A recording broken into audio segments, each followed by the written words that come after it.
Yeah, this is a podcast of Nathan, Nat and Shaun. Let's go! There was a raft of announcements yesterday about restrictions that are lowering on Friday.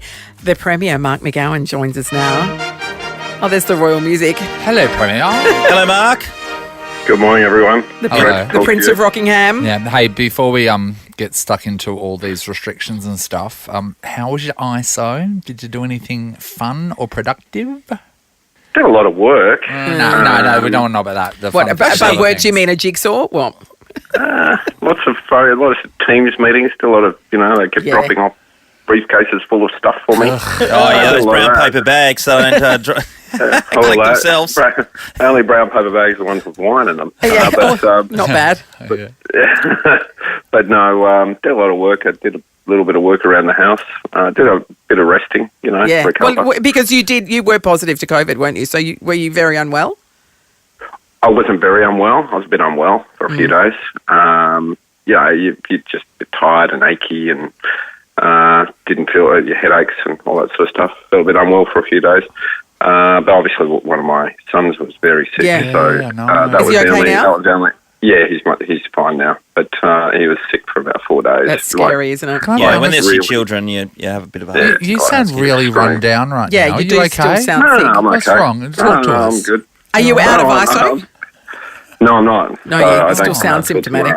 Hey, Mark, you did mention the positives, though. A couple of my mates... Aren't you a chiropractor? How do you diagnose these things over the phone? I've got ears. Well, don't trust her. Trust me. I used to be a graphic designer.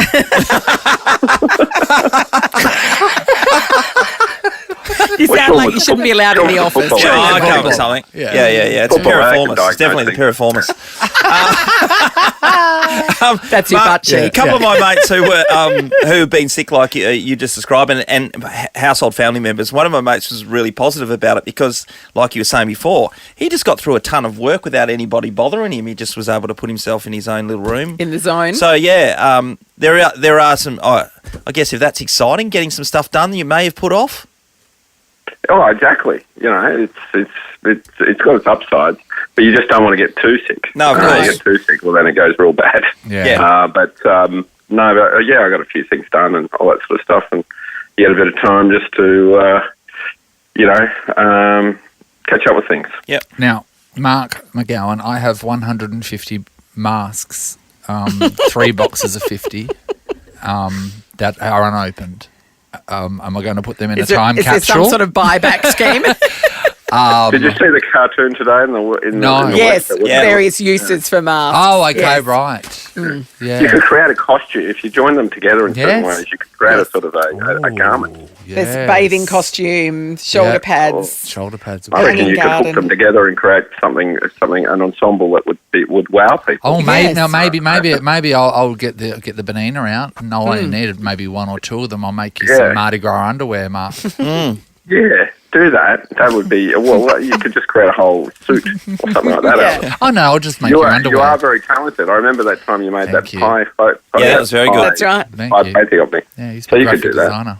But no, people will have masks left over, but there's nothing wrong with still wearing a mask. If you want to wear a mask when you're out. If I sounded like you, I would still wear a mask when I was out. Because you sound symptomatic. Oh God, you do. No.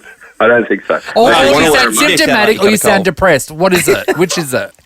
Well, it's probably the latter. But if you want to wear a mask when you're out to just give yourself that added protection, please do. I want to wear a mask when I'm out, Mark, because I found it easier to complain about bad service, and I don't think they know who I am.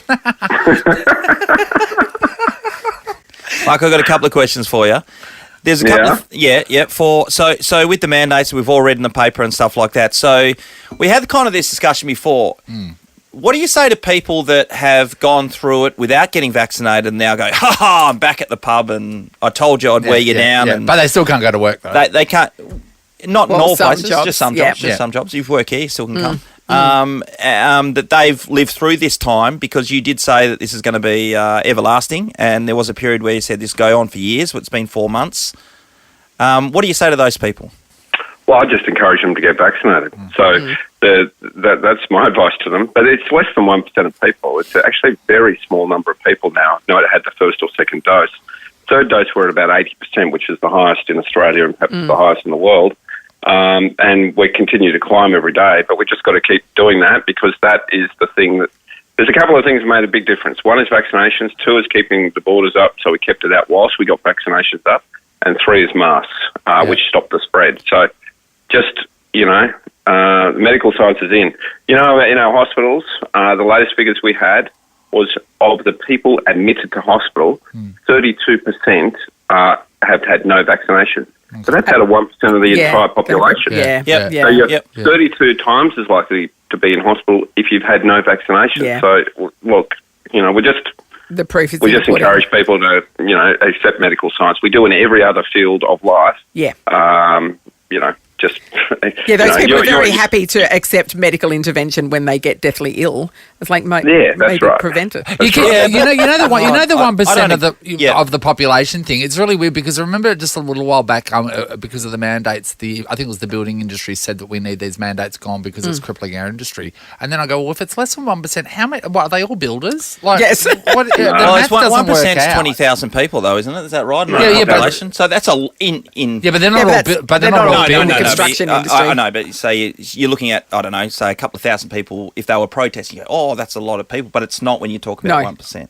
I agree with what you're saying. But when you see it in mass, you go, that's a lot of people. But they've been a vocal tiny minority. Yeah. Minority, absolutely. One of the things that's coming up, Mark, will be probably an announcement that WA have got a lot of money out of the mining royalties and also GST again, following on from last year.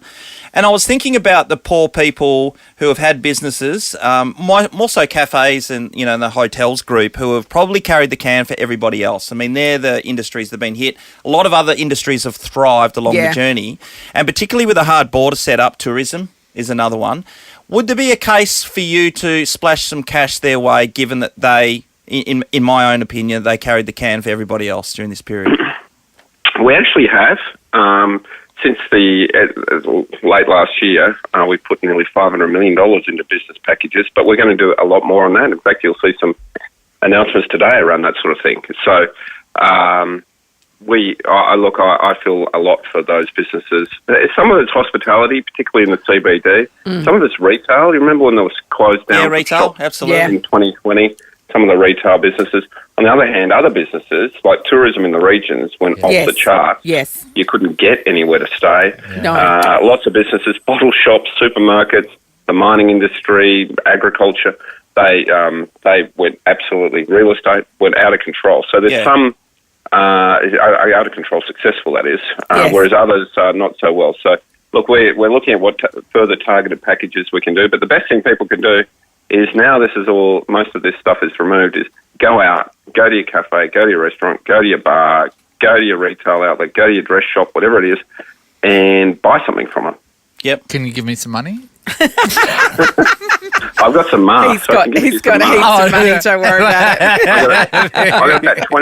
I got about 20 million masks I'll do your deal on.